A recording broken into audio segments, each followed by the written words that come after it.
Ladies and gentlemen, my name is Zymox, and I'm your chief show attendant. On behalf of the two hosts and the rest of the crew, welcome aboard Weird Wednesday Flight number 13, non-stop, from your current location to parts unknown. Our flight will be of about 2 hours, and we'll be flying at the speed of sound. At this time, make sure your seat backs and tray tables are in their full upright position, and that your seatbelt is currently fastened. Enjoy the ride.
All right, we are live, I do believe.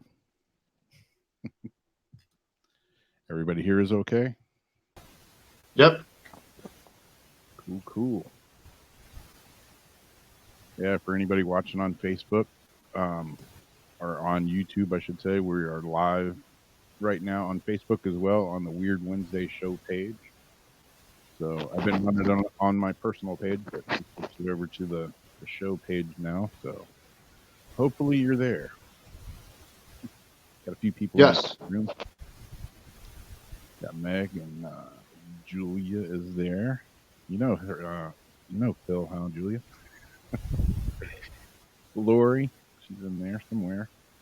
So yeah, tonight we have a special guest, Phil Siracusa. Everybody probably knows him from the Horsefly Chronicles, and we'll hear a little bit about that and some new upcoming stuff as well. And there's the lovely co-host Jamie over there. So what's up, Phil? Well, thank you for having us on the show tonight. We really appreciate it. Yeah, man. Been kind of following your whole story for the last several years, and it never seems to stop, huh? You know, it's one of those cases that we've tried to put to an end many years ago, and it just seems to retaliate.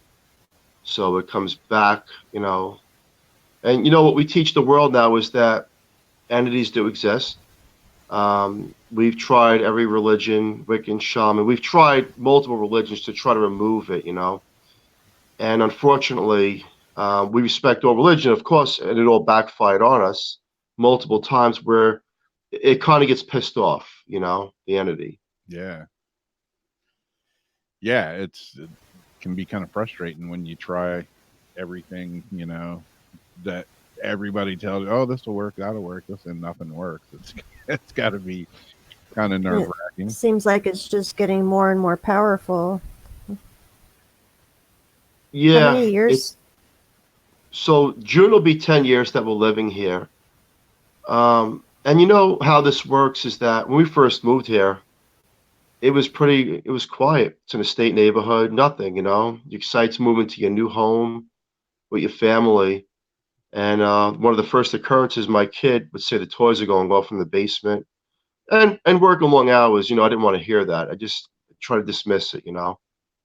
But I can teach people that as time goes on with us in the physical world, there is no time on their end. So we count the clock 1 year, 2 year, 3 years in when things start to happen. And for them, it's just like, here we go. And they slowly start to let you know I'm around. And they slowly start to cause a lot of negative energy within the family, fighting, friction, yelling, screaming. And, I teach people that these things, and I've learned they attack in multiple ways. It's not like the movies where you see a demon with horns or things like that. It doesn't work like that. How it does work is it puts a lot of stress on the person and the family. Their mission is to isolate the family, and and they do a lot of parlor tricks, things that you think you're saying, but you really, I guess, it's only through the mind's eye. Like these things that almost manifest in front of you. But with the new technology that's out there, we're able to capture some of these images of these things. And of course, some of it is optical illusion, matrix, and I get all that. But I like to back things up. And, I always say that I want at least 2, 3 pieces of evidence per everything that we're capturing to make sure that if we're really going to deal with this, we know what we're dealing with in some sort of sense. Yeah. And when you get the picture and the audio and the video, then you start to wonder, it's real. This is not make believe. It's not fairyland. This is real. This is real time. And people that have these haunted locations like myself, the best thing is if try to remove it, of course. If you can't, teach the world that it does exist to help others, and tell them what you're going through. Yeah. Yeah. And you've kind of taken us along that journey over the years. I remember going back 4 years myself following this, and certain aspects have always stood out. The portal, there was a juke or a slot machine incident. Yes. Yes.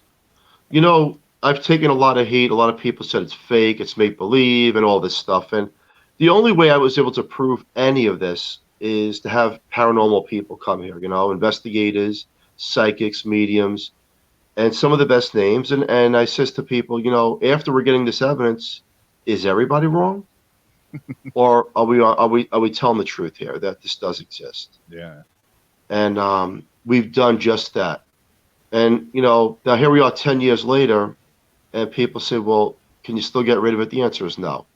And in a little bit, I'm going to talk about that and bring Justin in, who's also a paranormal researcher, medium, and he's going to give you his take on what's going on here, what he feels. And I will tell you this, that we did like a walkthrough tonight in the basement. We barely made it out of the basement. And not that you're being held down by these hands, but the weight, the oppressive energy that you feel holding you, it's like you try to fight out of it like you're in a shark tank and you're trying to get through that wave. That's the best way I could describe it. Yeah.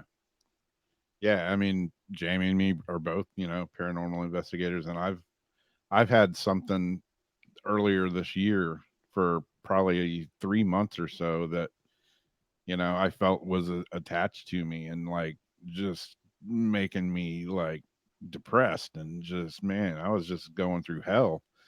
And I mean, but it's nothing compared to like what you deal with, so I could only imagine.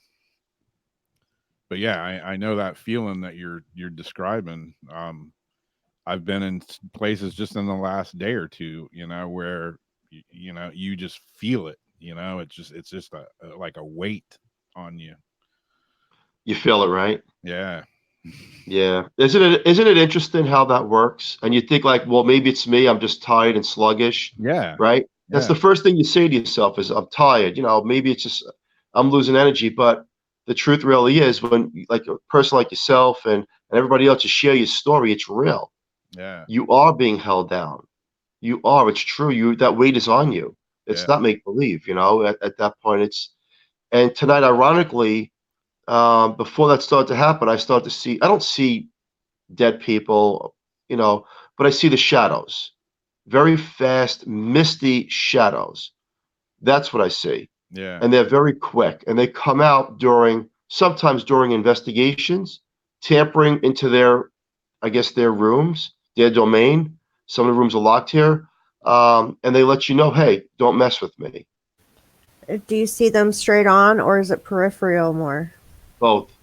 Most is straight on, and what I see is these things form from material objects, from the walls, from tables, and they come as misty, like a fog machine that's blowing out black smoke, for example. And then some of them are circles. They look like the size of a cantaloupe, and they're like very, very fast, very fast. And you think it's the bulbs, you think it's your eyes, That's what I thought when we first started to have these problems here. Only to realize that it is the unknown. Yeah. Yeah. I mean, I guess that's just our human nature. I mean, we all believe this stuff. We all know it's real. But when things start happening to you, that's, like you say, the first thing is that you're like, am I seeing things? Am I tired? You question it. You question your sanity. You try to debunk it. You work backwards. You had sent some photos in to us. If you want us to show any of those at any point when you're talking about anything. Yeah, it's Hello? You there still? Yeah, you were just breaking up a little bit. I'm sorry. Yeah. Yeah, you were breaking up. Yeah, hopefully our connection stays good. But yeah, Did you have a question? Oh, no, I was saying that you had sent in some different photos Yes. of some different things. If you want him to show those. Yes, please. So I could describe each one and when it was taken. Yes. 'Cause these are pretty interesting. I'm looking at one here that looks almost like eyeballs. Are you able to show it so that the people can see it as well? Yep. Yeah, he's going to put it on the share screen. Okay. Great. Yeah, I don't know if you want to go in any order, but I'll just. No, you could go in any order. That's fine. Okay.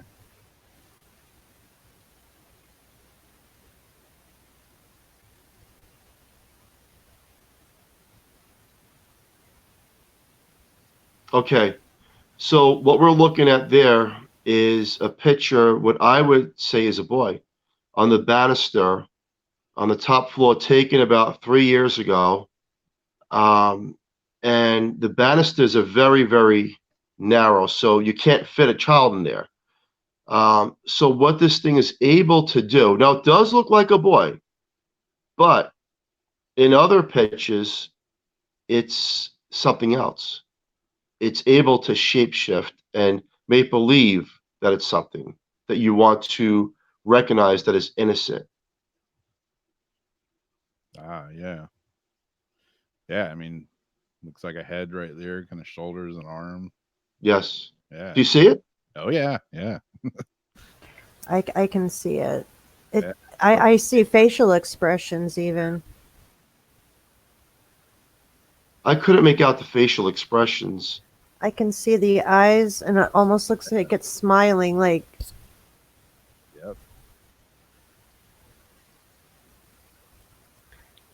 It almost looks like you see the bangs too, like.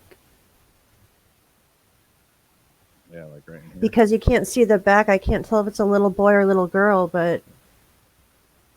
Right, you can't. Definitely looks like a little child. Yes. And so they do that to try to get your guard down and trust it a little bit. Yeah. Yes. Yeah, that's the weird thing is, you never know exactly who, like what, it could be a kid, could look like a kid, but is it a kid? Yeah, exactly. Exactly. I mean, if it's a demon or just, a whatever, I mean, what are they, what's going to be the most innocent thing to show themselves as a little kid, I need help. And then what about this next one that looks like a high chair? Do you have that one? Yep. Now, interestingly enough, the high chair was found 2 years ago, I believe, in the attic. I don't see it up yet, but it was found in the, here it is. So it was found in the attic in the garage way back. I don't know why someone will leave that there. We're the third homeowner, and I'm trying to understand that. It's old. It's like a 50s, 60s high chair. And I says, well, does it have anything to do with the little boy? Did someone die here? I don't know. I don't know. I just think it's very interesting that they left it behind. That was kind of the vibe I got. You can see that chair has been worn, and you see where the feet, it's been well used. Yeah, and you have a little kid's chair and you have a picture of a little kid, and then they leave the chair behind. yeah. So do you think there might be some attachment with the chair? It could. No, it could be one of the families that lived here. We did try to reach out to the first family. They wouldn't talk to us about a year ago. It could be. It's very likely, but I don't know. Okay. It kind of fits the puzzle of the little boy picture, if that's what it is, and the high chair being left in the attic. Did you say this photo was taken in the attic, the one of what looks like the little boy? Is that up in the attic or upstairs? No, the high chair was found in the attic over the garage, way back. Like, you wouldn't even go back there or look back there. Okay. We were taking down decorations for a holiday, and I looked way back, and we caught this thing back there. How odd So now the that it high would be chair, that hidden picture, like that. yeah, it's downstairs in what we call the locked room, which is the portal, the bedroom. Oh. Okay, and then you want to... Okay. So what we have here is a picture that looks, again, similar to Goatman. Mm-hmm. This was caught in the basement a few years ago in the dark, and it's coming from the ground. Oh.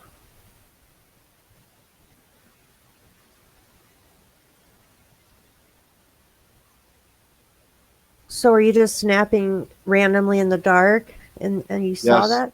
Yes, and if you look not too far, it looks like a demon head, right? Yes, right there. Yeah, I was just going to ask about that in the corner. Yes. That's got a very weird vibe to it, the way they're looking down at that. That does look like a goat. Yeah. Got a horn. From my phone when I have it back and it's not, it's pixelated. It looks like a goat. Again, this is a kind of picture that leaves me speechless. I try to debunk it myself as a matrix or something, but I can't debunk it because it's almost perfect, and with the horns, the eyes, coming from the ground, and you don't see it now. You don't see it for face value. You come down here, you take pictures. That picture was only caught once. That was it. We've had 1,000 pictures by numerous teams taken again to try to recapture that. We didn't. Wow. Yeah, and again, I mean, taking pictures, like when other people see them, it gives you one feeling, but when you're taking the pictures and where you're shooting, everything that's going on, and these pictures come out, it's kind of that, whoa, intuitive. So let me ask you this: what's your take on that picture? I mean, pretty much mine is just how you described. That's when you sent me these pictures the other day.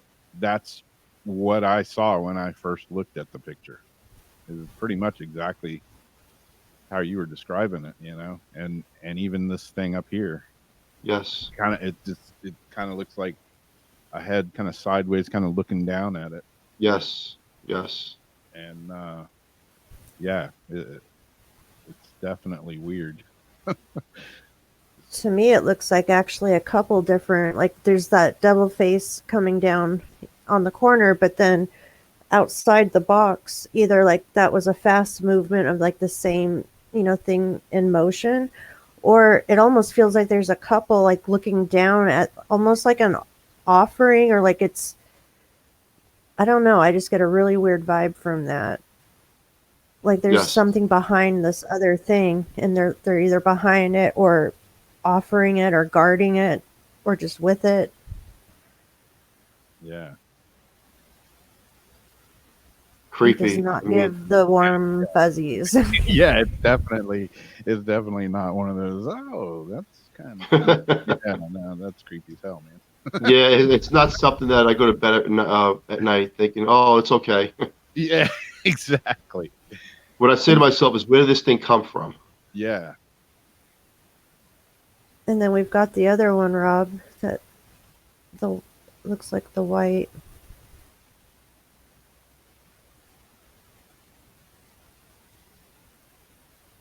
Or some sort of symbol. Okay, so this is the locked room that no one should be going into. It's called a portal. It was a bedroom when we first moved here. I have surveillance in that room. So this is a blown up image. And what it looks like is this mist white with a cross in it. Now, not too far ahead of that, we had a ministry bless the home and put crosses everywhere, windows, mirrors. Oh, And anointing. yes, and what I could tell people is like it's mocking the crosses. I removed every cross on every dresser, mirror, window, and they all reappeared again, at like very faintly, like coming back. And then this comes and the surveillance, and I get the feeling like it's saying, okay, so what? Yeah. Definitely letting you know that they know Yes, and that they're still there. yeah. yes, It's basically. And not- so and it's not working. then the yes. photo with the priest, is that who had done the anointing? Yeah, that's from the Catholic Church. That was 2 years ago, and let's wait for that picture to pull up. That was in the living room. He blessed every room. He said every prayer, and we asked him, are we okay? He really didn't have a solid answer for us. It was almost the image of just maybe you shouldn't be here. There we go.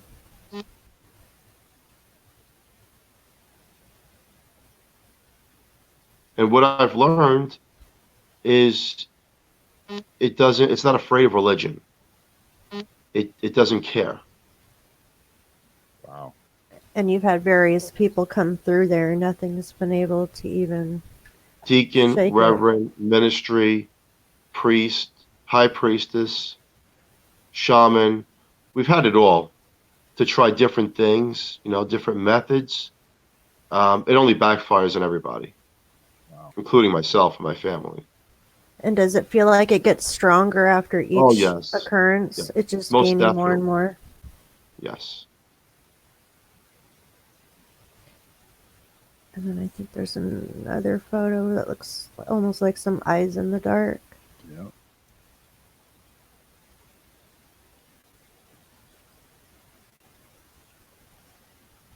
This was caught in the backyard by a paranormal team 3 years ago. They set up one of those deer cameras that they tied to a tree.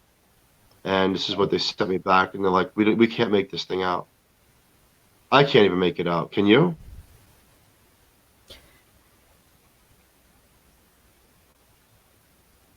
Yeah, I mean, It does look like reflections of eyes of some sort. yeah, I mean, it looks It doesn't look like a deer, though. no, yeah, We don't have, yeah, it's not a deer. You see the arm. That's why I put arm. It's bent. yeah. Oh, yeah. Shoulder kind of right in there. Definitely eyes and mouth. It's like it looked and it knows that the equipment's there because it was looking at it as the photo was being taken. Yeah. Yes. Did they have any sort of vibe when that happened? Were they feeling anything? No, they sent that picture a week later, and then they never came back. Oh yeah, because that was the trap camera that took it. Yes. Yeah, I just got one of those today, as a matter of fact. I honestly can't make out what it is, but it's something that is unnatural. Yeah.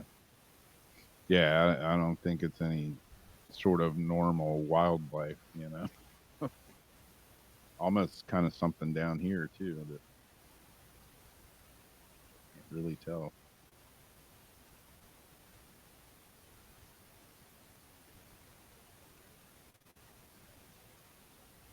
Yeah, people in the chat room are like, yeah, that's it's not just eyes, it's a body. Yeah. Oh. And then we've got one last photo. It looks like of a orb in motion.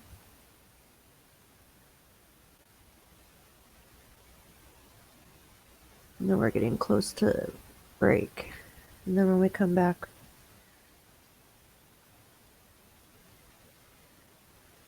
you guys can get into So a that's little just bit. another picture that was caught on surveillance in the portal of that orb with the cross. And then I zoomed in, and that's the same picture actually. Okay.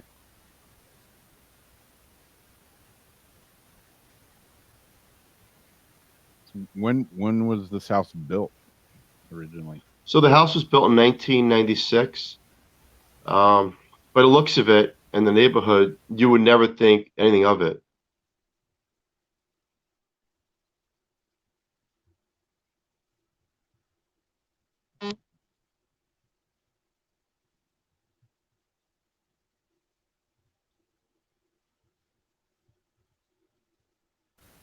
Rob, do you want to take us to break? And when we get back, we can hear a little bit about what's been going on and Yeah. what's led to life with the Siracusas. Yeah. And this is the house right here, the picture. Yes. Yep. Cool.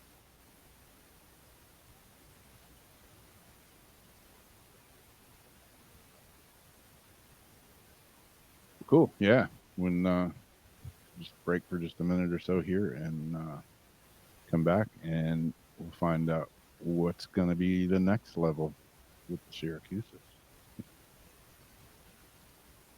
Sure.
Cool.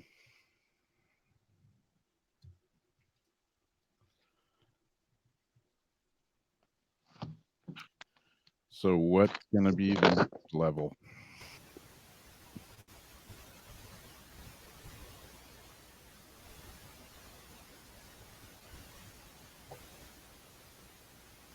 So what's the next plan for the Horsefly Chronicles house?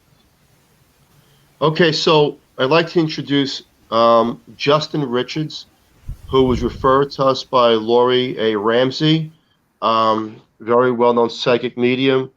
Justin is an incredible medium as well. He's working on the project, Life with the Siracusas. He wanted to do a walk through the home to validate everything, and I like that. I always tell people, do not take my word for anything. Come here, And he did just that. And so let it be. I don't want to take his thunder away. Richard, let it have it. Tell him what you got. When I first walked into the house, I immediately felt the tension. I could feel this presence of darkness. Once I walked through the home, it was honestly like you rung hell's doorbell. Second I walk in, I sensed the entities from the upstairs all the way to the portal where I was stalked by this, I'm going to say, demonic entity that circled me one by one, is all it was saying, as it backed into a corner, smirking and laughing. I was locked in the portal for, I believe it was 2 minutes, right, Phil? Yes. In that short 2 minutes, I learned a lot about that entity as well as got a name. And that left us to the hauntings. We had a brainstorm session. I confirmed everything Phil has been experiencing, seeing their nightmares as if they were my own. I'm still being stalked by some of the creatures that are there, the demons, I should say, and followed by one specifically. Everything that's there led us to the brainstorm session for a reality series called Life with the Siracusas that's going to follow their life, living in the hauntings, and how they struggle daily with everything going on, plus being a family and trying to rebuild their life once they exit the Horsefly home. This has never been done on television. Yeah, that'll definitely be an interesting one for sure. So how long are you going to be filming, and when can people expect to? We're actually in pre-production right now, and we're going to be filming up until the beginning of 2020, and we should have some pilot episode done by then. Nice. And where will people be able to check that out? They'll be able to follow the website, and then we can disclose that once we actually can do the press release. Okay. Right now, we're not allowed to release that information. Okay. So we were talking a little bit earlier, and you guys were talking about your experiences to just today, like earlier today. What's the latest that's happened there? I'll let you go into that detail, Phil, if you want to go to yesterday or if you want to go tonight. Tonight was insane. Yeah, tonight was absolutely insane.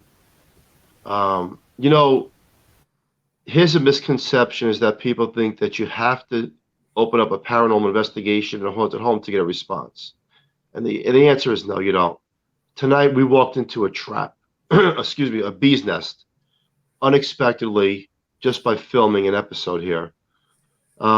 Everything was fine. Justin came over early in the afternoon. They were getting things done, started to film and all that good stuff. And he asked me at one point to hold the camera and then start recording him going, do a tour and what he would pick up as a medium through the home. And we went to the top floor. He described what was going on in each room, pretty detailed. And it wasn't up until my bedroom, and then I felt this weight on me, this heavy, heavy weight, and I couldn't even hold the camera. It was like a 50-pound camera was like 500 pounds. So Yeah. at one point, I had to hand him back the camera. I couldn't hold it. I'm a pretty big guy. I just couldn't hold the camera. And it took me a couple of minutes to get out of it. He gave me back the camera. We're walking slowly down the stairs. Then we walk into the basement. I'm following him.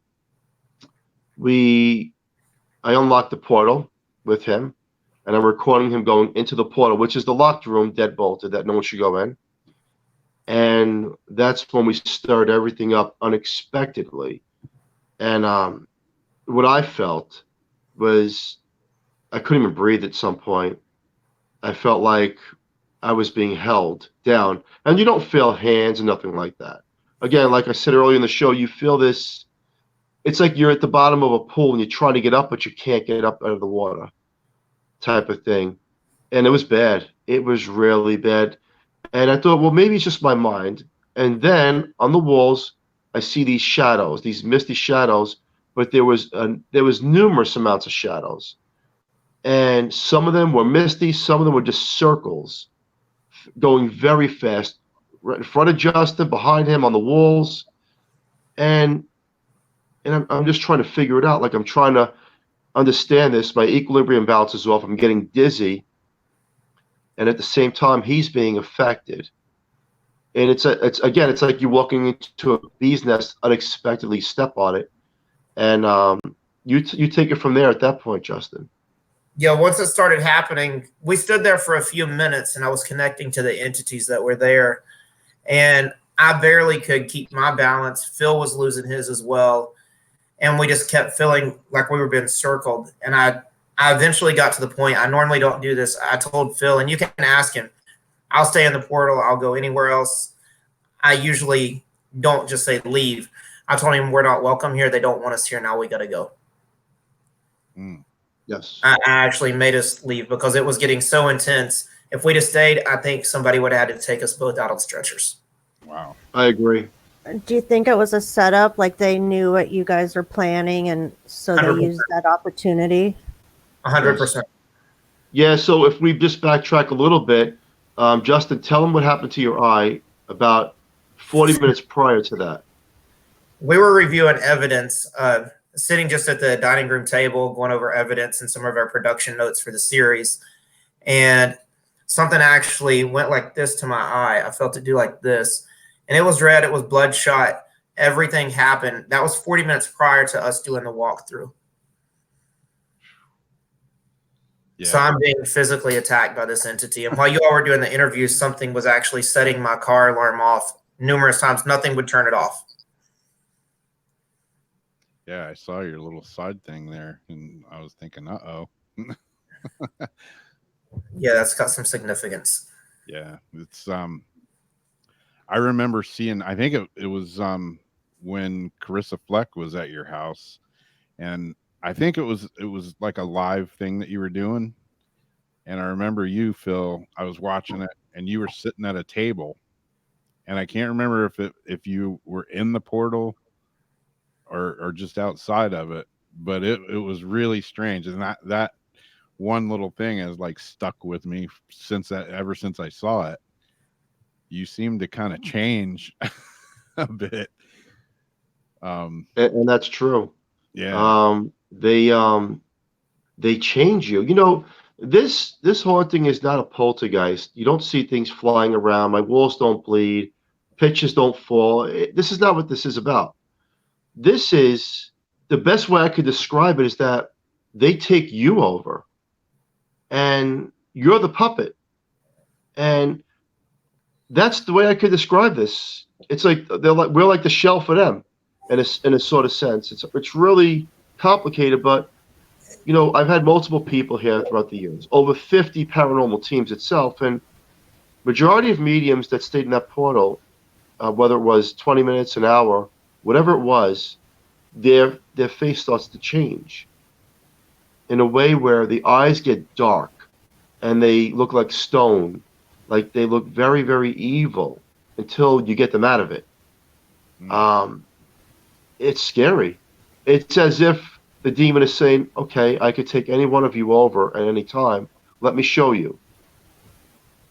You give that one a chance, it will show you. It'll do it. Yeah. Did you and Julia both start having experiences at the same time, or was it something slowly that you started mentioning to each other? Well, when, like I said, we first moved in, my son said, this place going on. I dismissed it. And it was, you know, they a year or two later, maybe you see a shadow, but it was a lot of negative energy within the family, you know, a lot of fighting.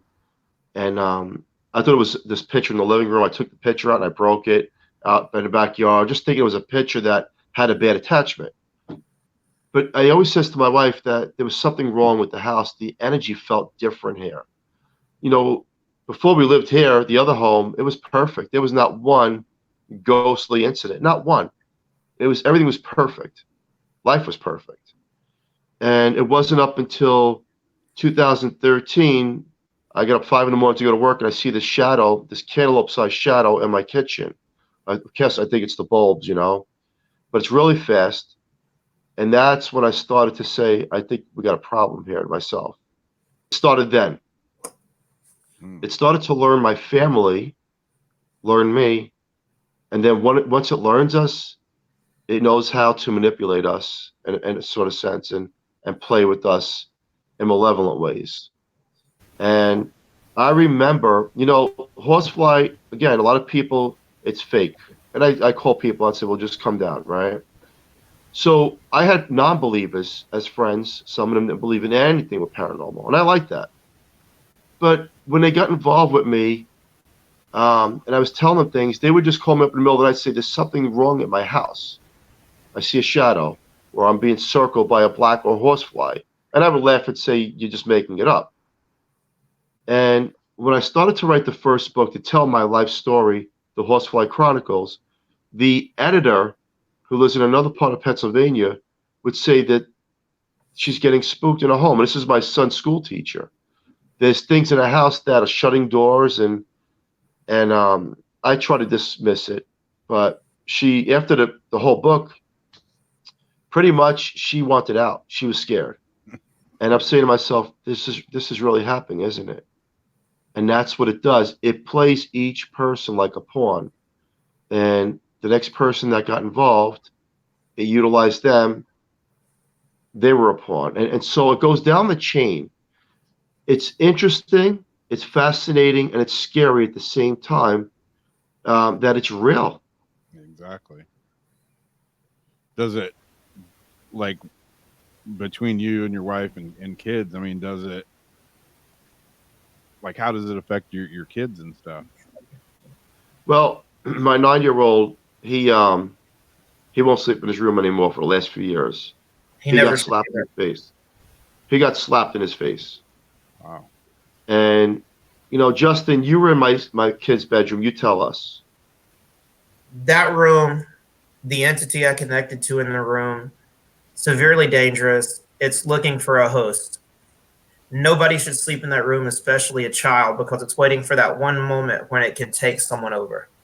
It wants to possess somebody, and it's waiting in that room to take the one person that it can get a hold of.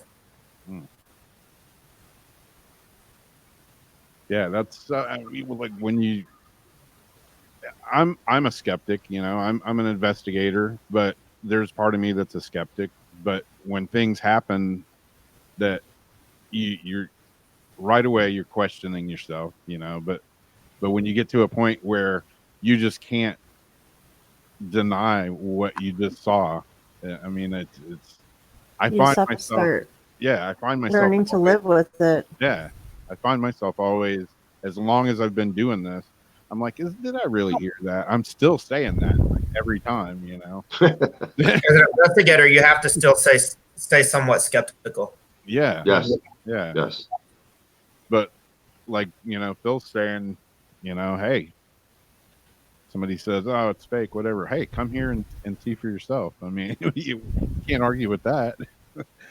How have you learned to live with it, everybody, You and cope never with it? know. Yeah, you never know the next thing that's going to happen. It's a chess game. Um, It changes the it play. yeah, it like tonight was unexpected. Right, we got hit out of the woodwork tonight, really bad. Probably one of the hardest hits I've ever felt in my life. And it was really bad. Um, you really don't know what you're walking into. You don't, but you have to live. Part of me says it doesn't exist. It's not real.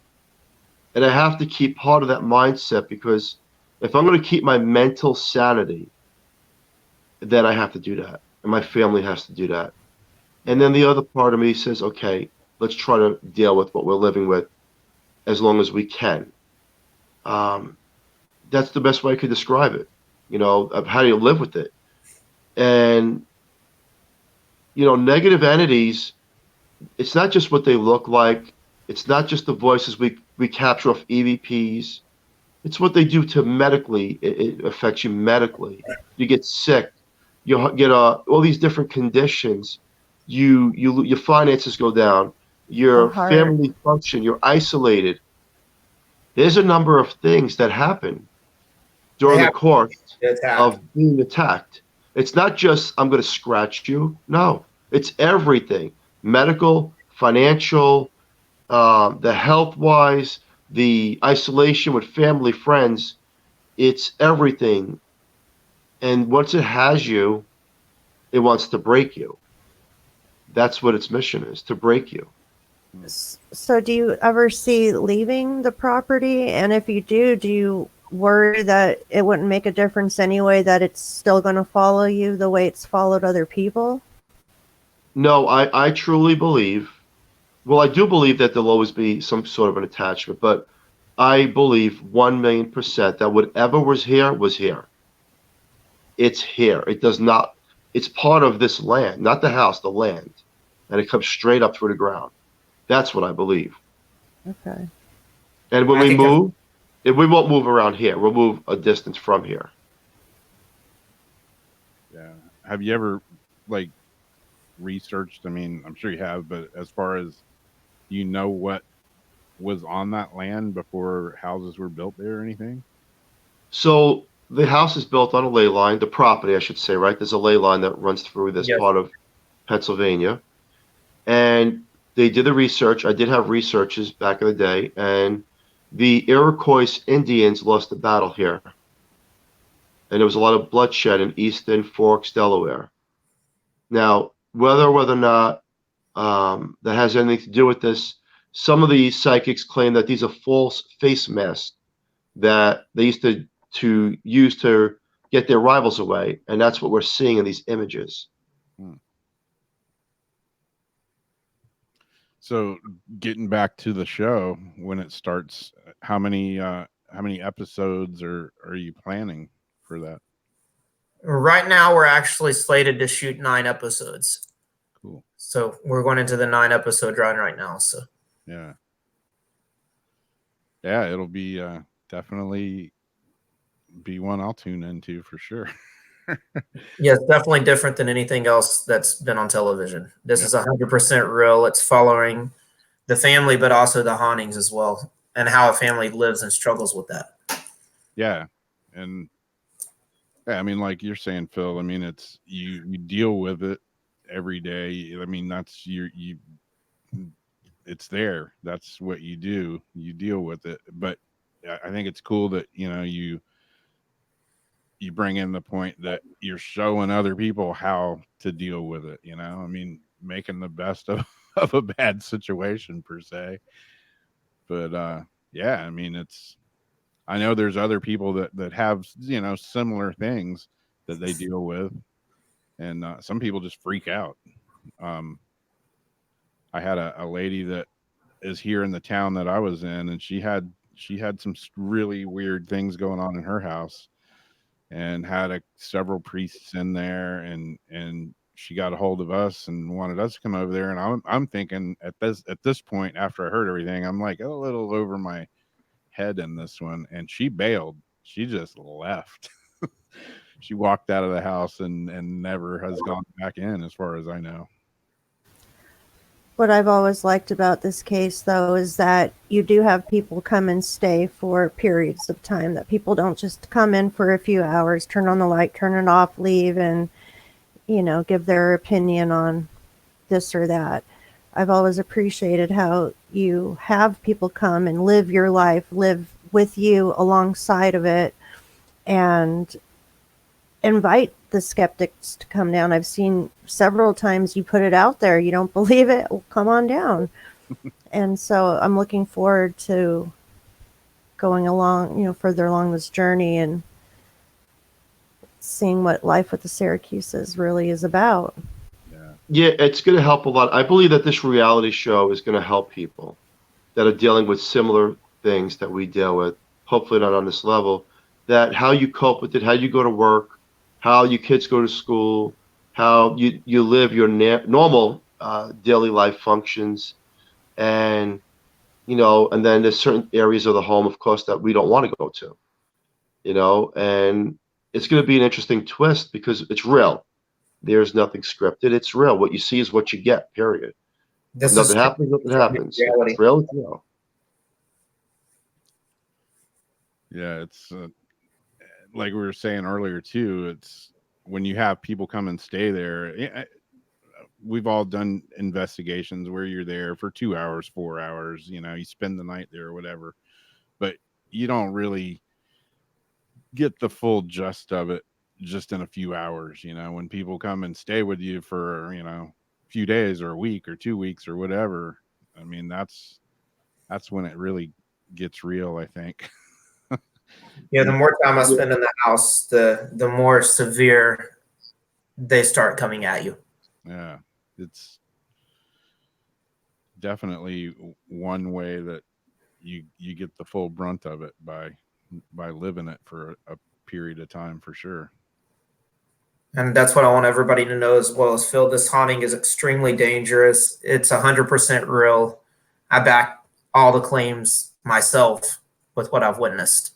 Wow. From their home. It's extremely dangerous, and the entity that's there could kill somebody. I mean, it is that strong.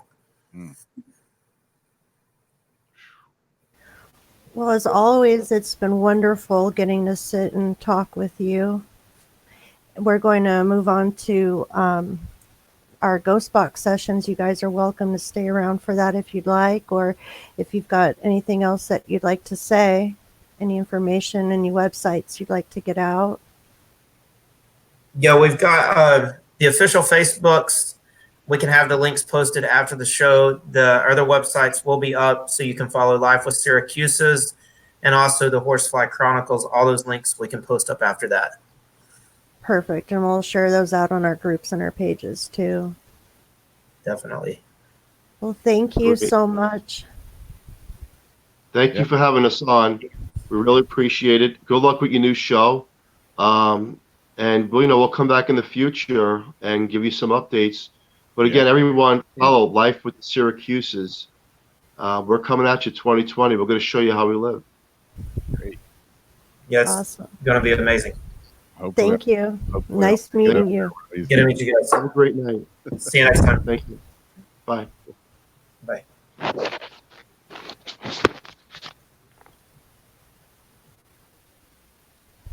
So yeah, if anybody wants to go visit a real deal haunt, the Horsefly Chronicle house would be Would you go into the portal? Would you stay in the portal? I don't know, I don't know. Part of me is like, yeah, sure, and there's another part of me that's like, oh hell no. I don't know. I think I would do it just so I could feel it. Yeah, I probably would too. But I got no problem saying there is some hesitation there. I mean, when they say Talk that, about it being able to yeah, kill you. yeah, exactly. You never know. So cool. Yeah, I posted the a link in the chat. I think it showed up. I don't know, but that's I lost Facebook chat. I haven't been able to get in a Facebook chat pretty much this whole time. There's something weird with my links and with everything right now. Yeah, mine was acting up there for a minute. It got stuck like right when we took a break. My computer started kind of freaking out. It was getting the jitters. Like I can't get into the Facebook. I can't get into the live feed to be able to comment.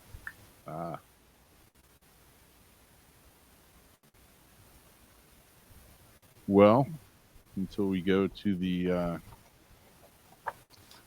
Ghost Box session, I got a little video to play here. Oh, good. And, yeah, there's been some weird stuff going on. Sam and me were riding in the car this morning, and I was like, hey, we've made it almost 2 weeks, and they haven't found a dead body in town. I come home today, and I go skimming through the news. Nope, spoke too soon. They found another one yesterday down in the bay. They pulled a dead body off a boat that was anchored out in the bay. Oh, wow. Like an abandoned boat or what? It was there's like in our bayfront area, there's boats that anchor out there, and people live on them and stuff out there. But I don't know the details or anything. As all I know is I was skimming through the news today, and I saw that, and I was like, oh, I spoke too soon. It's like, we were talking the other day, and you were like, what the hell's going on there? You got more dead bodies popping up, and I live out in California. Yeah, then your body count was getting up there with Oakland. Yeah. I do not know why I cannot see our comments. This is so weird. I just have a bar on the side that shows other videos, and I have a little chat bar, but I can't see chat. Weird. Well, let's see if this video will play. And the video pretty much explains what's going on. But there's been I guess the new, other than finding, dead bodies around town, there's been a bunch of cemetery vandalism going on here. I was speaking to you, Jamie, about it the other day, and threw this little video together. It's not very well put together, but I'm going to show it anyway. Those pictures were heartbreaking.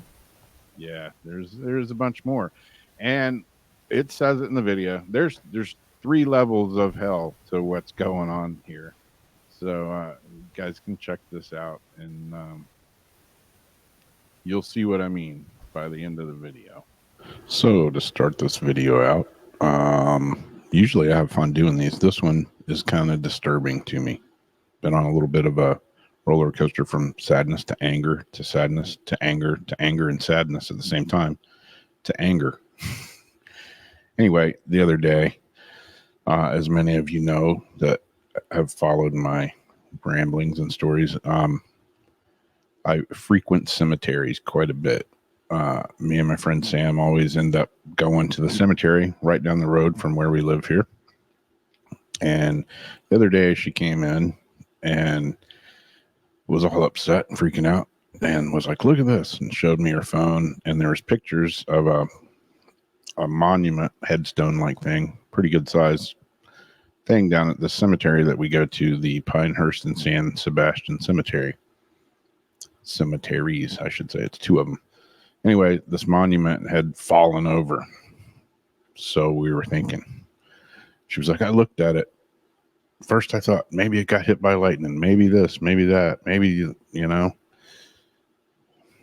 So upon further inspection, we went back down there the next morning, and we're going to see if we could pick it up or move it, get it back in its proper position. And it's at a area that we always go to there. And we tried to move this thing, and it weighs like hundreds of pounds. Couldn't even budget. So I was thinking, you know, I asked her, I was like, did you see any others? And she was like, not really. And then we started looking around, and we found another one that had fallen over. And then we found another one, and another one, and another two, and another two. 10, 12 of them all together. A couple of them are broken off. A couple of them are just pushed over. So what happened is I'll refrain from saying what I want to call them. Some people came in and basically vandalized this historic old cemetery. Granted, it's kind of a forgotten cemetery. It's like abandoned, but a lot of history in there. And somebody came in and vandalized it, intentionally kicked over all these headstones and monuments. So enough rambling. I'll show you the first part of what we found. This video is going to be in 3 stages, 3 levels of, again, I won't say it, but 3 levels of disgusting, to say it nicely. This is the first level, the first story. All right, so here's the first monument that Sam found the first day she went down there. And then, like I said before, came home, told me about it. Then we both went back, and this is what we found after we started looking around. Obviously, someone has come into the cemetery and vandalized it flat out. This didn't happen by mistake. This was done by some asinine POS, and it's pretty upsetting to me. We go to the cemetery. We're there usually once a week, once every couple of weeks, sometimes more, sometimes less, but we always try to leave this place a little cleaner than when we show up. And to have somebody come in and do this is just uncalled for. And I'm going to use every effort I can to find out who did it. So we've got a couple plans in action, but we tried to move these, and they are extremely heavy. So we're going to need some help getting these lifted back up. I called the local news station yesterday, and that was pretty much a waste of time. They just really didn't care. The guy I talked to on the phone, extremely rude. He was like, yeah, well, we'll call the station. We'll call the police department there and find out. I'm like, yeah, okay, whatever. Thanks for wasting my time. So let's move on to the next disturbing level of stories. Okay, on to the next level. A teenage boy was arrested after deputies said he vandalized the St. Augustine Cemetery. Urns were overturned, headstones were broken, and ashes were moved around the Craig Memorial Park Mausoleum on Monday evening. It was late at night when a woman was walking along the sidewalk and heard a banging noise coming from the mausoleum inside the cemetery on Old Moultrie Road. According to the St. Johns County Sheriff's Office, she verbally confronted a suspicious person before he cursed at her and ran off in the woods. When deputies arrived to investigate, they found the unthinkable. Cemetery caretakers said covers were broken and urns inside containing ashes were removed and placed at various locations on the ground. According to the St. Augustine Sheriff's Office, at least 3 urns were removed and 7 locations where urns were stored were damaged. Investigators said a vase and 2 headstones were also damaged. The unidentified woman who confronted the person suspected of vandalizing the mausoleum was able to give deputies a description of him. Soon after, the deputies said they located this person matching the description, who was identified as Riley Kalin, at a location near the cemetery. Kalin, 17, faces charges of maliciously disturbing the contents of a grave and criminal mischief. He also faces charges of probation violation. So there's level 2. You got somebody coming in the cemetery, knocking over headstones. Now you got some whacked out dude breaking in a mausoleum and pulling out people's ashes. So let's go on to the third and most disturbing story. And tonight at 6, let's get to our top story about a family graveyard vandalized, even defiled. There are no words to describe what you're about to hear and see. Thank you for joining us. I'm Anthony Austin. And I'm Jeannie Blaylock. Headstones and crosses crumbled. On your side's Jocelyn Howard is live in Middleburg tonight to tell us what was done to the body of one little girl who was buried there. Jocelyn? Well, it all started with CJ Jocelyn. He was coming through here, going to visit his grandmother who recently passed away. And that's when this caught his eye. This gravestone completely crumbled. And then he looked at his feet and you won't guess what he saw. It was just like a little doll, like a little chocolate doll. And then I looked over inside of her grave and it's been busted open and they just left her body. The body of baby Michaela, Jocelyn's niece, who was a stillborn in 2007. What respect of a person does anything like this and then sleeps well at night? You can't. Gravestone after gravestone smashed or tipped over, but no valuables were taken except the piece that graced this cemetery. The motive is pure stupidity, if you ask me. Any disturbance of grave is a serious crime in the state of Florida. So the person or persons responsible could be potentially facing serious charges. The family says objects can be replaced, but nothing will cure the grief that this has brought them. It's bringing extra pain on top of the pain that was already established years ago when these things happened. So don't reinvent pain that's already been laid dormant. So I really don't even have any words for that other than what the hell kind of person would do something like any of this. But you know, you see the 3 levels there: little graveyard vandalism, then little mausoleum pulling some ashes out, and the 3rd level here is actually pulling a body out of a grave of a little girl. I don't understand the world we live in anymore. I just really don't. So yeah. Yeah, I didn't know about that last part. Yeah. I you know, researching to see, you know, if there's like a pattern or something going on, and there seems to be. I don't know if it's just copycats or what, or just I used to hang out in cemeteries when I was a kid, you know, all the time. I mean, from the time I was old enough to ride my bike, I'm like, hey, this is a cool old cemetery, you know, and even my teen years, you know, we'd hang out there and do stuff that teenagers do. Never once ever did it cross my mind to do anything like that at all. It's like they keep taking it one step further. Like, okay, knocking stuff down isn't enough. And then busting it up isn't enough. Let's just crack it open now. You know, like, how much worse can you actually get? Yeah. And you know they did it just for the hell of it because they left, you know, the child there. They're not selling it to science or on the black market. I mean, they did that just for their own purpose. I don't understand it. I was just like baffled at why somebody would do that. Even the guy that was breaking in the mausoleum, you know, if it was a grave robber digging up a body, you know, to steal jewelry or something, as screwed up as that is, I get it. I could see that happening, you know. But a child, yeah, that or just breaking in a mausoleum where, you know, there's, you know, ashes of someone. It's like, why? What? I don't get it. I just don't understand it. Somebody needs to explain it to me.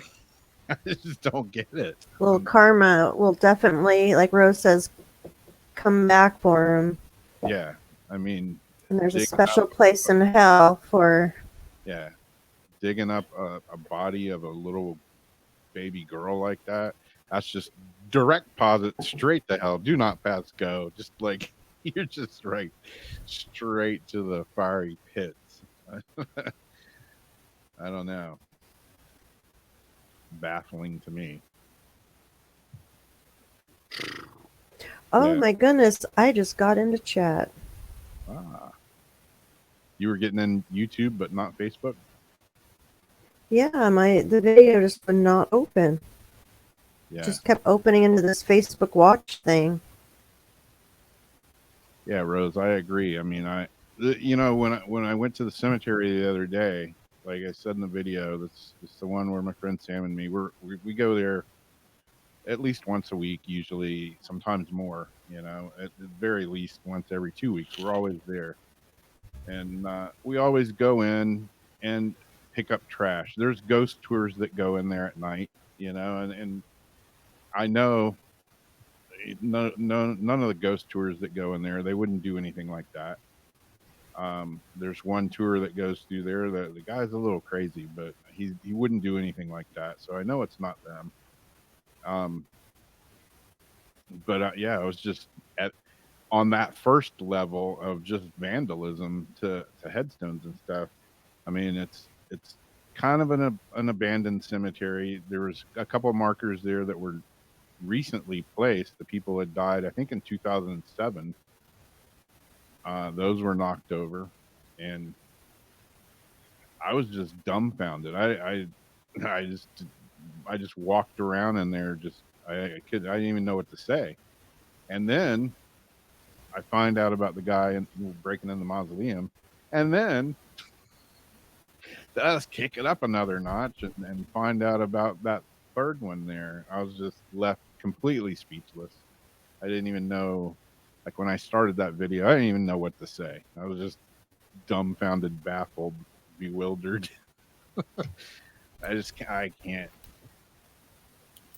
I've done some screwed up stuff in my life before, but never, and like, Yeah. I just don't understand it. I don't know what the hell's wrong with people these days. I know stuff like that's been going on for years. It's nothing really new, but I mean, I don't know. It just seems like people are getting crazier and crazier. More and more disrespectful too. Yeah. I mean, we go to the cemetery and going to cemeteries. Some paranormal people are like, "Why would you go to a cemetery? You're not going to get anything." I mean, like I said before, I've always hung out in cemeteries even since I was a kid. Yeah, it's a cool place to chill. It's quiet. It's pretty. It's got a cool vibe to it. We did our Ouija board stuff. We, brought candles. I mean, there was a time when people even had, the Necronomicon out there, being a kid doing stupid stuff. But we walked around, we wouldn't walk across the plots. Like, you still had respect for, I don't know, even as a little heathen, we had respect. Exactly. And I've always had I don't know what the word I'm looking for, but I've always had too much of a conscience. Like, if I do something, I'm gonna pay for it. Karma. Yeah. Like, I would trip out if somebody moved somebody's little decoration or something. So I'm like, don't touch that. Don't do that. Yeah, and like I say, we go there to this one place in particular all the time, and we always try to pick up trash and pull leaves and branches off. And the place is still, I mean, it's really overgrown. The ones that I showed you there in that video were in the nicer, where the grass is cut. Not that the grass gets cut there all the time, but right now it's kind of low.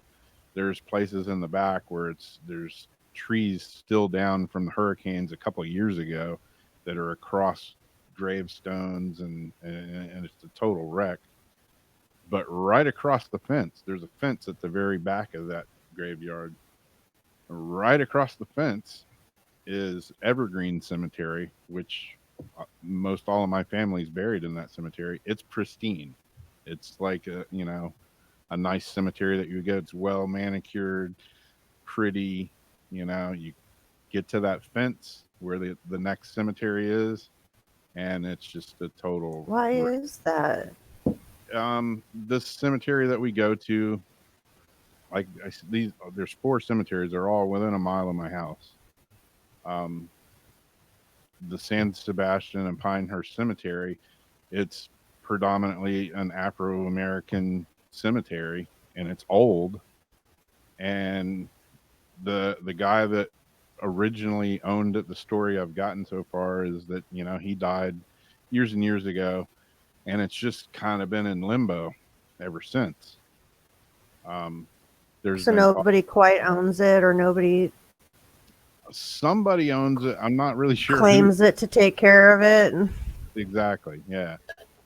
So there's been a couple of groups. There's another one, the Woodlawn Cemetery, same type of thing. This summer it was way overgrown. I mean, it was just out of control. And a group of people got together and just said, "Hey, let's go clean this place up." I think 73 people showed up to clean it up and put a huge dent in it. But and it's Florida, summertime, the grass, everything grows, so it all comes back. So it's got to be a job that's has to keep happening.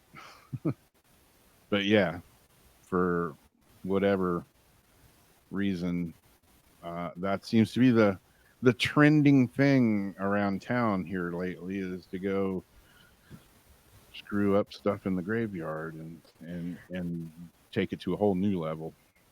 I'm now thinking about all of that, and then the bodies that are coming up. Those are probably not even related. One seems more like kids or disrespectful little people. Do you think there's some sort of like cult going through right now? I don't know. I don't honestly. I don't know what to think. I don't know what to think. So the boat where the body was found, those are slips that people rent out to live. Was there somebody living on that boat, or? Yeah, there's a marina downtown that has slips, but these are boats that are just anchored out in the bay. Oh, okay. So somebody like boated the body to the other boat. How did the body get in the boat? Well, I'm assuming it was somebody that was living on the boat, because there's mooring buoys out there, and you can come into port here and anchor up to one of them, and you got to pay whatever the city or whatever, but you can live on a boat out in the bayfront here for a certain amount of time. You think the body belonged to the boat? I would guess so, but I don't know. I mean, it just happened. They just found it yesterday afternoon, I think. So I haven't really got the whole scoop on what's happening with it. How far away is that from where the gal was found in the water face down that we'd been asking about? It's in the same body of water. She was last seen walking around right there. But she was found several miles up the river, basically up the Intercoastal Waterway. But she was seen walking around right in that area, in the downtown bayfront area. And they're still not releasing the cause of death of any of these people, are they? Well, hers, the cause of death, they said was drowning. I mean, obviously, I don't know. I mean, if I'm assuming if the cause of death was drowning, that when she went in the water she was alive. I don't know. I mean, there's no news. There's no more news about it. It's just vanished. Yeah, like they don't want to make a big deal about it to freak people out. Yeah, it's not good for business. It's just, I can't find anything about it. It happened. I read about it. Talked to people about it. Can't find anything out about it now. It's like Tourist town, brush it under the rug. Yep. I don't know. Weird. I love this town, but it's got its weird little cliques for sure. Yeah, there's definitely a dark side to St. Augustine. Yeah. Yeah, Debbie. Someone should set up trap cams to capture pictures. Just so happens I got one of those today. I heard you mention that earlier. Yep, it's sitting right out there on my dining room table, ready for some batteries to go in it. There's a 32 gig memory card sitting there ready to go in. So yeah. So it'll only go off when it detects movement, right? Yep. And it's got really good night vision and really nice 1080p day vision. But yeah, it's going. It's not my job. It's not. I just want to know. When I called the news station. Well, don't broadcast where you're gonna place it. No. No, I don't even really want to talk about it. Debbie brought it up. I mentioned it, but yeah. Nothing to see here. Nothing to see. Move along. When I called the news station about it, I was debating. Do I need to call the police? I probably. What if you find? No, just to report the vandalism in there. Oh. I mean, there's these other stories that have been on the news, and it's there's more than what I just showed. There's a couple more cemeteries that have been vandalized. So I figured I'll call the news, and they'll want to pick up the story or whatever. The guy that I talked to at the news station was annoyed that I was even calling about it. He was like, yeah, that happened a couple of weeks ago. And I'm like, no, I'm in St. Augustine. This just happened last night. Well, whatever. We'll call the police station. We'll find out about it. Thanks for calling. Click, and hung up on me. Wow. Dick. And that was like after the baby was dug up? Yeah. Yeah, they had reported a couple others. Sounds like they just want to not talk about stuff. Yeah. Or address it. Yeah, it's weird. But yeah, I mean the game camera that I have, I thought it'll kind of be a cool thing for paranormal stuff too. You go in a whatever haunted location, just set this camera up and let it do its thing. The end of the night, end of the day, whatever, pick it up, take it home and see if it captured anything. So it's going to be kind of a dual purpose thing, unless it gets stolen, which I hope it doesn't. Yeah, we pulled over. Sam and me were driving. We went there this morning to see if anybody had been back, and there's a couple guys, big old guys that live across the street. Well, one of them does. The other one was just there detailing a car. And I pulled up in the driveway, got out, and I was like, hey, just wanted to know if you guys have seen any like weird stuff going on over here in the graveyard, other than the ghost tours that come in. And he kind of laughed. He's like, no, man, that's all I seen is this crazy ghost bus that pulls up here at night. He goes, man, I was sitting out on my porch a while back, and I looked across the street and I seen all these damn lights in the graveyard. These little twinkling lights. Oh, Goes, wow. look, and the ghost van wasn't out there. I realized they had parked right down the street. I was sitting on the porch and I seen all them lights in the graveyard, and I was like, and you set your ass right here on the porch, didn't you? He's like, oh, hell yeah. I wasn't about to get up over there. He was not going to go investigate further, was he? Nope. He was like, I was right here on my porch where it was safe. So he lives across from it? Yeah, kind of catty corner across. But he's like, yeah, I'll keep an eye out. And right away, both of them were like, I don't understand the youth of today, man. I don't understand this new generation. Well, I'd be concerned also if they're breaking in, starting to do that. They're going to get bored. You can only do so much. They're going to start moving into the neighborhoods maybe. And vandalizing cars Oh, and yards. cars have been being hit here all over the place for the last several months. Mhm. Yeah, I mean, cars have been being hit big time. So It's like they need something to do. they need an ass beating is what they need, Yeah. to be quite blunt. Yeah. I mean, yeah, I've done a lot of screwed up stuff in my life, but I've never even thought about doing anything on any of those levels at all. Mm-mm. Like, no way. One, just because I have common sense and courtesy and respect. When I go to a place like that, we're all gonna die. We're all gonna either be burned up or buried or shot to the moon and on a Or rocket. planted like a tree. Yeah, I mean, there's no getting out of that. And just because these people are, they died 50, 80, 100 years ago or more, they're still people. They deserve to be respected. And They have families. yeah, I mean, they're just like you, me, and anybody else that's watching. We're all the same as far as that. We're all going to die.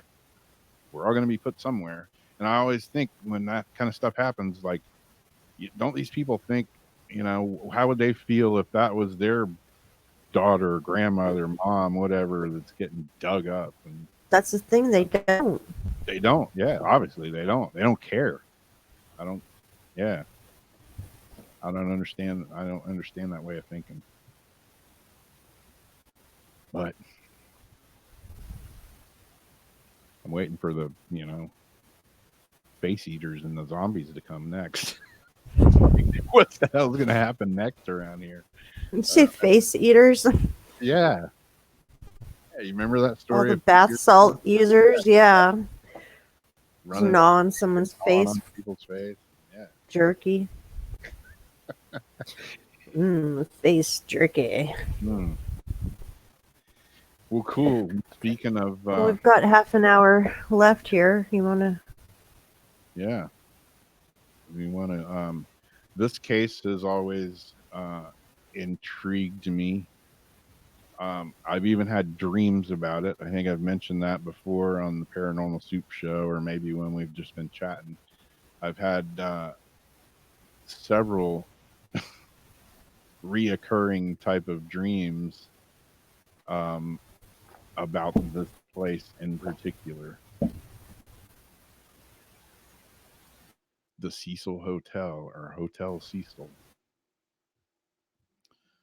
And when I first heard about this case with Lisa Lamb, I was just drawn into it because of where it was at. And, the hotel has a weird history of weird people staying there. Richard Ramirez being one of them. Lived on the top floor while he was doing all the Night Stalker stuff. So I don't know. It's always been an intriguing investigation for me to find out what happened to this girl. I'm sure everybody that's watching has heard about it. Whoa, my screen just went crazy on me. Sorry, I had to jump up for a second. Jump up, jump around. The mysterious case of Elisa Lamb. Is that how you say her name, Elisa? Well, I guess. I'm probably butchering it, but yeah, I think it's Elisa Lamb. So we thought that for some of our ITC shows, we would do some cold case files and different, intriguing cases that are still a mystery. And I had seen a post from our friend Robbie Thomas, who was just talking about this case the other day.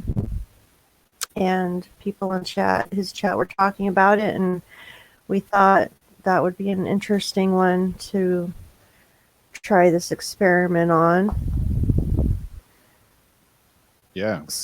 So I've got, I'm going to run the Spiritus, and I've got 20 questions that I'm going to ask. And then, Rob, are you going to do the same on your end? Yep. All right. Catch you later, Rose. Thanks for hanging out with us. Good night, Rose.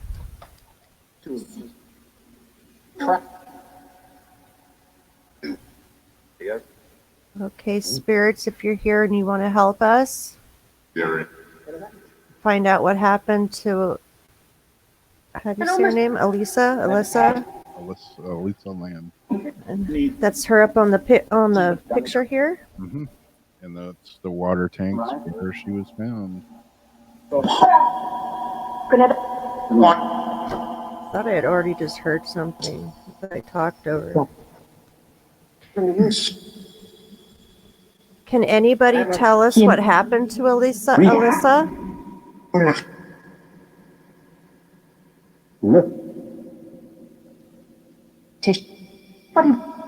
Do you know what happened to her?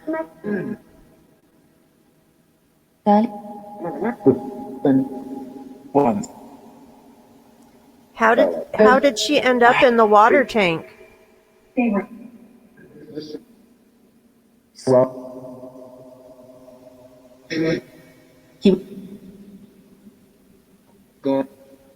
Was Alyssa intoxicated?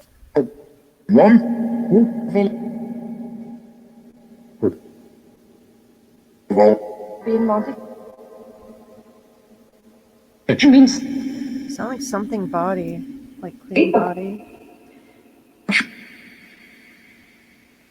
Does somebody or some people know what happened to her?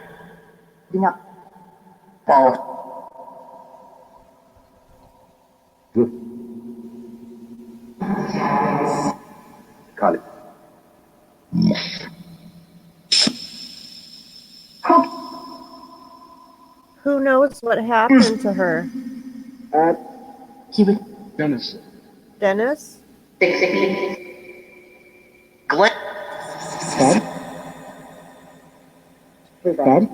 Dead? If she was intoxicated, what was the substance?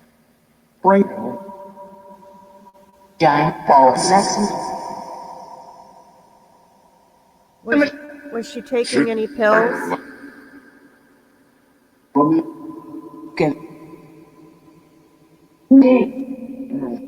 Who was she looking at and talking to at the elevator?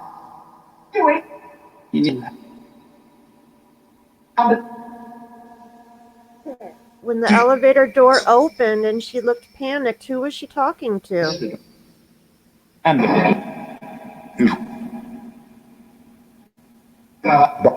Was she talking to herself?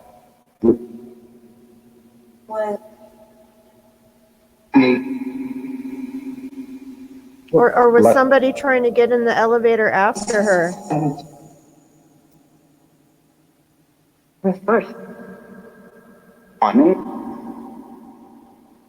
Why did the door keep opening and closing?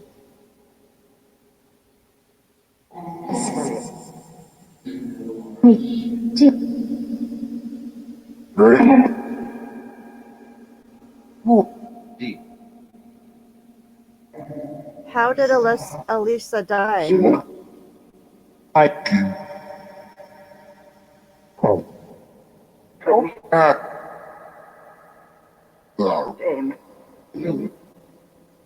Was she strangled? Did she drown?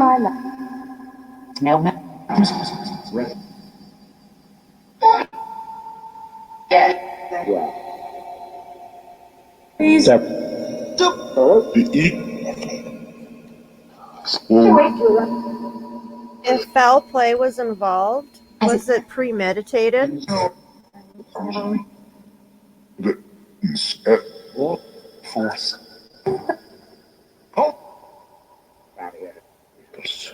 Did somebody plan this?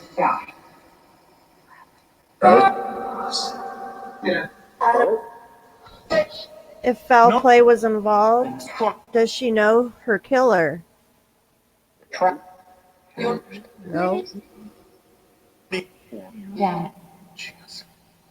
Did anything paranormal or supernatural happen to her? Were there supernatural factors at work? Or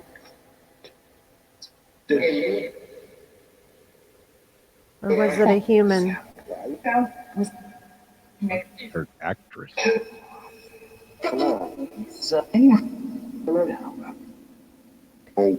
Why was the surveillance video missing 90 seconds of video?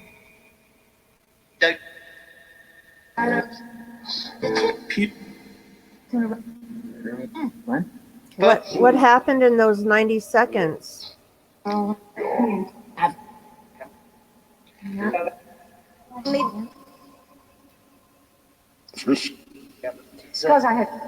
Did the hotel staff have anything to do with her death? It says staff. Was it hotel staff?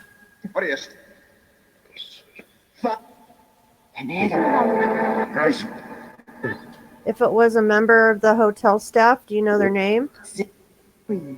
No. Okay. What happened to her clothes? Yeah. She was found naked. Where did her clothes go? Down.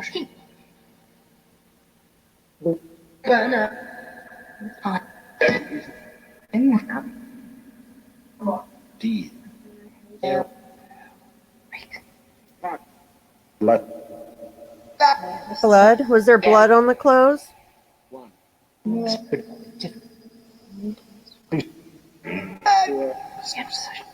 Who closed the lid on the tank after she was in it? I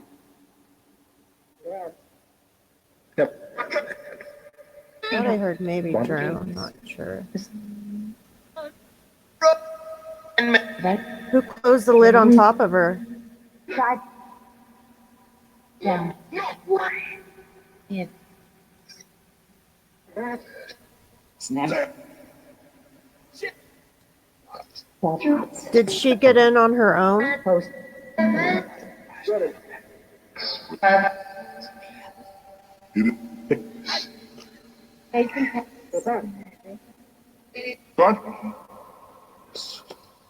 Was she exploring the hotel when she first got in?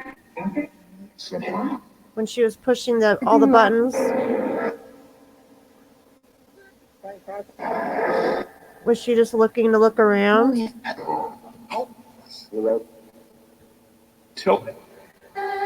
What caused her to start looking panicked?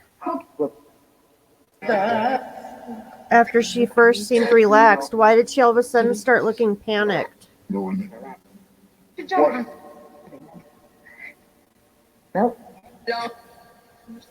Who was outside the elevator that she didn't want to see her?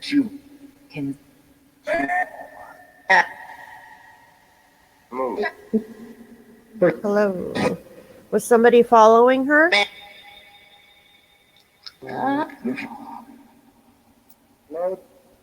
Did she know she was in danger?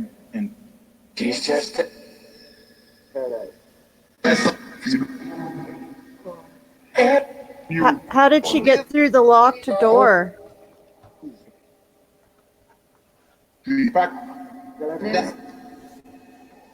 How'd she get in through locked doors and sealed tanks?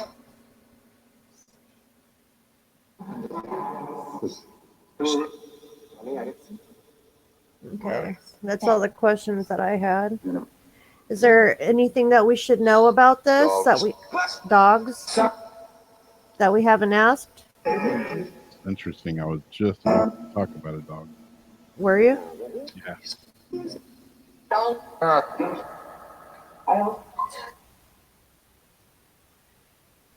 What were you thinking? Like I say, I've been, for lack of better words, fascinated with this whole thing since day one, and I always look up information to see if there's anything new.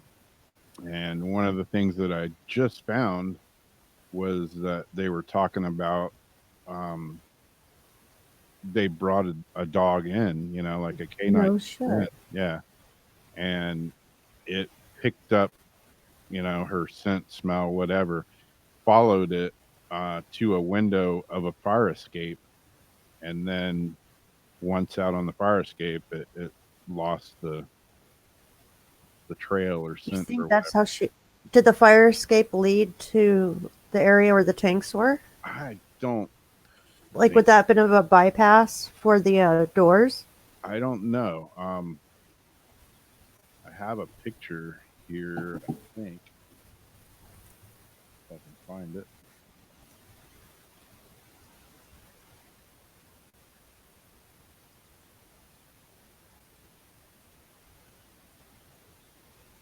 Even if it did, like this picture, well, that's not it. But even if the fire escape did lead to the roof, like in this picture, let's see here. Let me change it real quick. In the first picture that I had up, you can see, this area right here, that's the locked door. And there's supposedly this gate, which I heard gate in the ghost box. Supposedly the gate was locked as well. So she had to get through this locked door and this locked gate to get out here, to climb up here, to climb up on top of one of these tanks, open it up, and jump inside, is what they said. Yeah, and then how did it close on her? Yeah, take her clothes off, And her clothes weren't there. I don't think. Did they find her clothes? I've heard conflicting reports that they didn't, and then I've also heard reports that her clothes were there, folded up neatly. Yeah, that's why I wasn't so even sure about her being naked part, because I'd gotten so many conflicting things before. I wasn't exactly sure about the clothes. Yeah. Pull this picture up. Gives a little better perspective.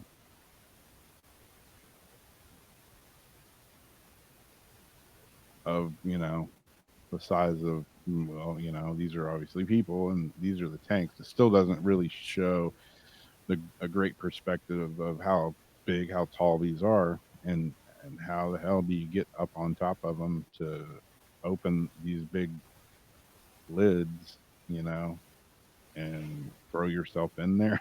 I don't know. It had to have been hotel staff. Yeah. It had to have been hotel staff.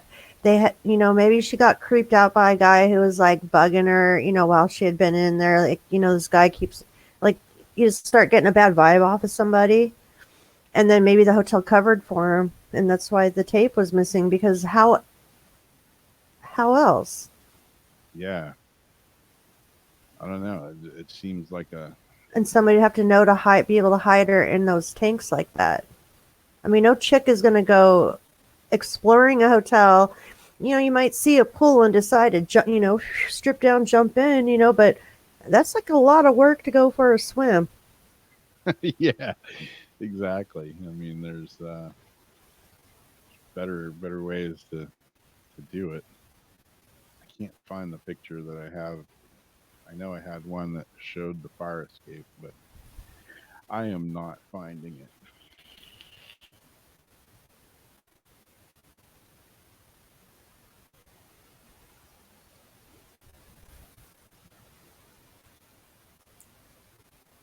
But yeah, I mean, we've got about 15 more minutes. If you want to try asking the same ones, and we can see if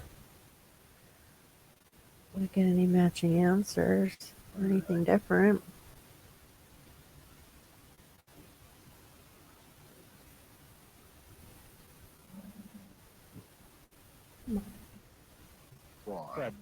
Now, Are you using Spiritus also? That was a different noise. That was Spiritus? Yeah, that was interference somewhere. Oh. Well, Sounds Bob? good. All right, I'm going to ask the same questions that Jamie asked. It's a picture of Elisa Lam up on the screen, and I'm going to ask the spirits, can you tell us what happened to Elisa?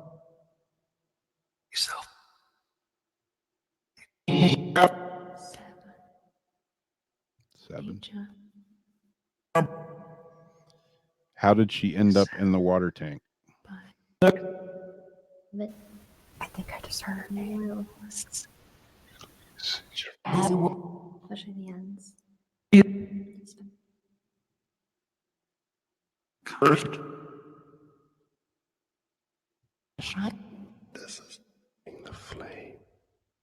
Was Elisa intoxicated? Had she been drinking or anything?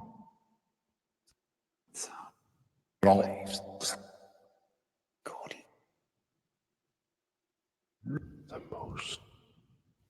I think I think I heard the full name. the whole name, exactly. Elisa Lam. Yep. That's who we're talking about. That's who we're asking about. Oh, that gave me chicken skin. If she was intoxicated, what was the substance?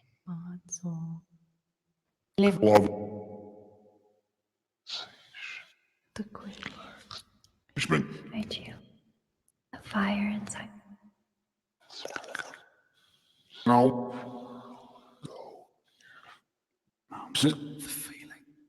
Does someone or some bodies know the truth? Nope. Just you? Yes. Do you care to share the truth with us? I'm just gonna Who knows what happened to her? so.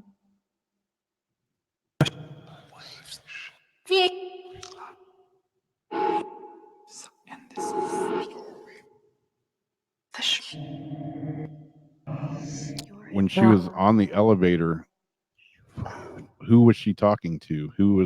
Was there someone outside the elevator? So. Yep. Yep. No, for bit. Well, To sleep. and you. What made the elevator door act so strange? Why would it stay open and not close? Was there some other force controlling the elevator? You can't. What? Or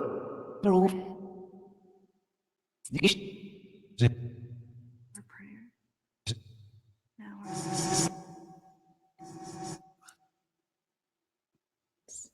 Was Elisa just exploring the hotel? Why was she pressing so many buttons on the elevator?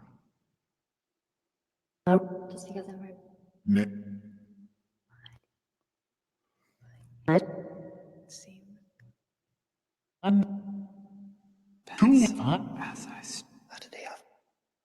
Was she panicked when she was on the elevator? She seemed very panicked or stressed. Not. Even the mouth. Right.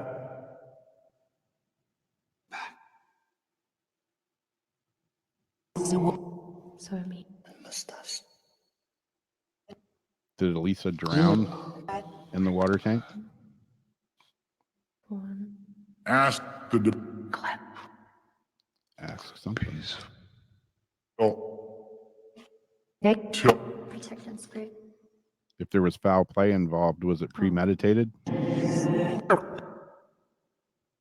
Reloads. No, I'm thinking about just And this.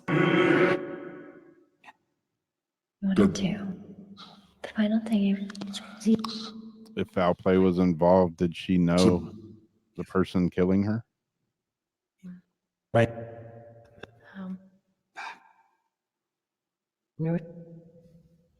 Relatively. Till. Then the fire. Did anything paranormal or supernatural happen to her? tug on your hair. Didn't mean it. Full. Yes. Our son. Why was there 90 seconds of the surveillance footage missing?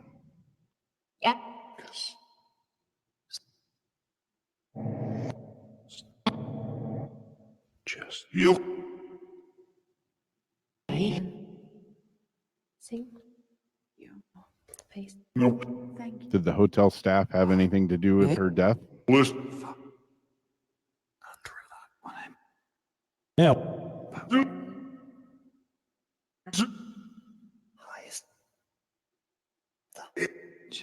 What happened to her clothing? Mouth covered. Hippies.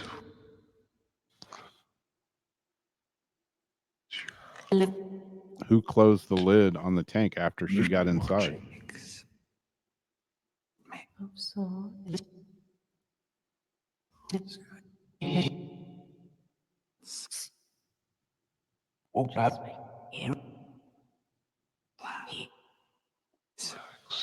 Can you tell us how Elisa died?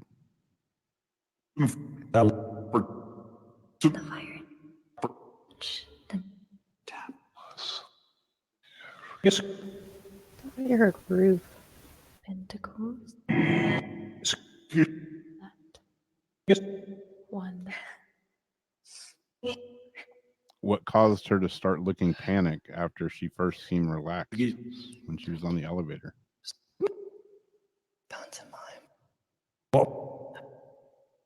Was it? How about any? How did she get through the locked doors Again. and a sealed tank on her own? Two. I think I just heard her name again too. A single night. Oh no. Please. Was it her scent that the K9 unit had picked up on?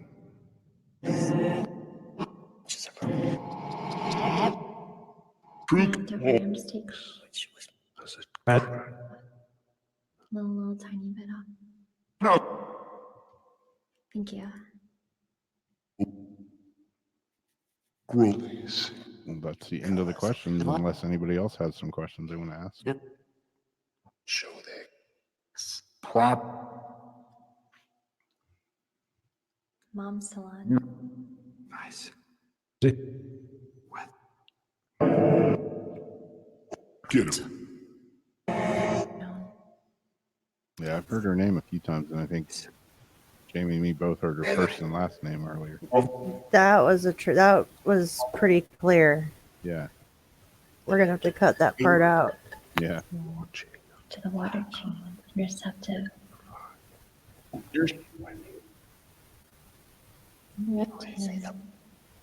Did you read anything of anybody named Dennis on any reports or anything that you remember? Nothing that I remember. I know Doesn't seem. heard, was it Kevin? Kevin Hitter. Really? Yeah, it looked like Kevin was hurt a few times. Yeah. That's what I was wondering when I started writing things down, and I said, like, was she, how'd she die, like, strangled or drowned? I was thinking, like, was she hit with a blunt object? I thought, no, they would have, seen that or said something then, but. Yeah, I mean, they ruled her death as a drowning. Pretty much, it's still, I guess, figuratively speaking, unsolved, but I think the way it's written up is they think she killed herself by going out, getting up on the roof, climbing in the water tank, and shutting the lid on herself. I don't see, this little 5 foot tall girl doing that. And people saying that she was schizophrenic or on some hallucinogenics in the elevator, and toxicology. Yeah, supposedly Did- she'd have like bipolar disorder or something. I've heard all kinds of stories that, she liked, shopping and expensive things and blah, blah, blah. And, why was she staying at, a cheap hotel, kind of a slummy hotel. Um, and everybody's, said that, well, she wasn't shopping. She was just window shopping, wishing, I've heard all kinds of conflicting reports about it, but Maybe that's why she can afford to shop, because she doesn't spend a lot of money on room and board. yeah. But yeah, supposedly, she did suffer from bipolar disorder, and I've heard, that she was here, I think, for 2 weeks or so, and they're saying maybe she wasn't taking her medicine. I don't know. Will we ever know? I don't know. Unless somebody comes out and says it, Yeah. or they're able to connect it. But I feel like there's been a cover-up. No matter what, there's a cover-up, and I don't think we'll ever find out because of that. Yeah, exactly. There's definitely more than what has been said. Definitely more happened than what they've talked about. That's just my gut feeling on it. And it's weird that I've had reoccurring dreams about this freaking hotel, like being like stuck in it and being chased around through it and not being able to get out and stuff. It's like Wow. several unnerving dreams about this hotel. After you had heard about the case? Yeah, just over the last couple of years, yeah. And I don't know if it's because it's one of those cases that I'm always, thinking about. Maybe it's just me, like we were talking with Phil earlier. You always ask yourself, is it just me? Am I crazy? Am I just making it up in my head? And maybe I'm, subconsciously thinking about it. Did you hear that? What did that say? No. Yeah. No. No, you're not making it up. All I heard was no.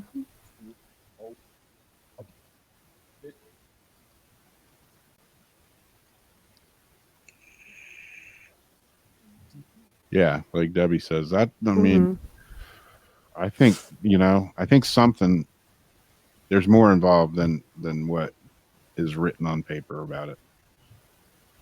And the surveillance, and then like the elevator was fine after she got out. No more issues with the door. And with it was everything almost like else, a foot went in or something. Yeah. If you look in that one part of the elevator surveillance, and the other thing I was going to say about that is, why is there 90 seconds missing? If they're going to show a video, a surveillance video, well, show the video. Don't cut 90 seconds out. To me, that says you're hiding something. 100%. And why it's just else would you cut, the odds that, right when this thing, happens to this girl, they happen to have like a technical problem or something, is just too much. Yeah. Like, I'm not buying it. I think she was stalked by somebody in the hotel. Yeah, I mean, they, and the hotel even admits, they have a lot of shady people staying there. There's a lot of, drug use and stuff going on. Since then, the hotel's been changed. Now it's a different name. I can't recall the name off the top of my head, but it's been changed. It's been upscaled and all. It's not, the typical seedy hotel that it was. It's a lot nicer. It's like something, the boardwalk. I forget what it's called now. See, that's not schizophrenia. That is a chick is like doesn't want them to see her, wants the elevator to go, and she's trying to hide, listen, she's looking where are they at. I mean, she's definitely acting kind of strange.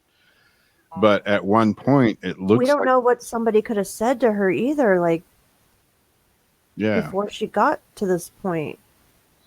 I mean, there's at one point here, it looks like she's talking to somebody.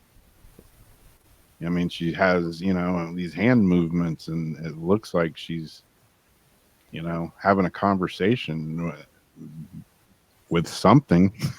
And some people say that, it's like, well, was she going like, oh, well, why isn't this elevator working? Like, was she talking to herself like that? No, I think she's talking to someone. She's just like railing the buttons right there. Yeah, she's like, I just want to get the hell out of here.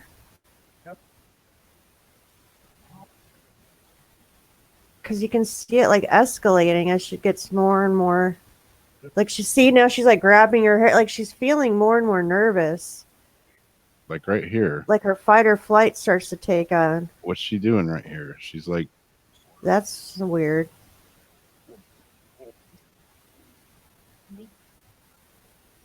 I don't know. That's where people are thinking she's like hallucinating. Yeah, like what is she doing right there? But there's one point in here. I don't know if I can stop the video. That was one part. If you look, when she turns around,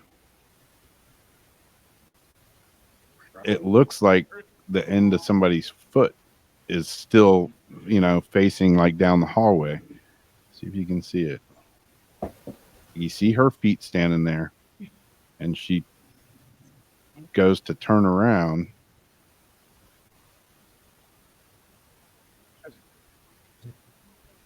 Right here. What is that? I don't know. It looked like there was another foot there. And there's another point in the video that's even more predominantly clear.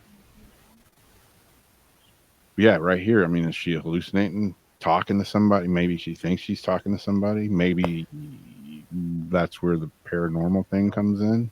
And is that glass? Are those glass doors or windows across from her? Because I'm trying to see if I see like a reflection of anything in that or not, which I don't. Yeah, I don't think they are, but. Or is it just like a black wall with And was she from this area, or she was like visiting, like vacationing, visiting?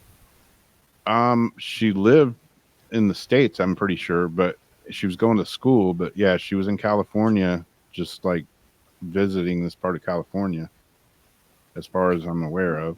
So I'm wondering if somebody at the hotel knew that she was away from home. Yeah, I mean, supposedly she was there for 2 weeks or so in the hotel. Like it feels like a crime of opportunity, definitely. So the whole time, the elevator door doesn't close. She gets out of the elevator door closes twice and opens twice.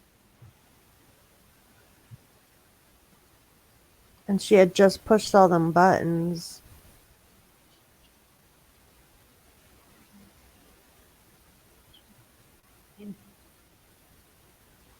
And then it opens again.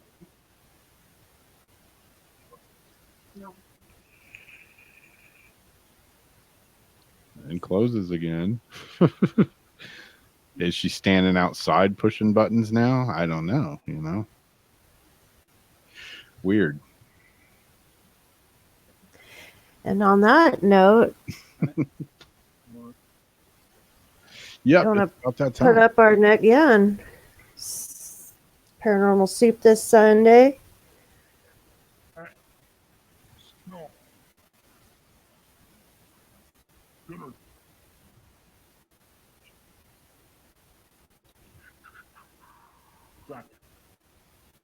It's amazing how much I can lose on my desktop. Guest Carol Obley, an author. I'm so with you. will be on. Yeah, I guess Carol Obley. Like Jason, I'm sure I'm butchering the name. Author of I'm Still With You. That'll be Paranormal Soup this Sunday. So 8 see to you 11 guys there. Pacific Standard Time, 10 to 1 a.m. Central Standard Time, 11 to 2 a.m. my time here in Florida.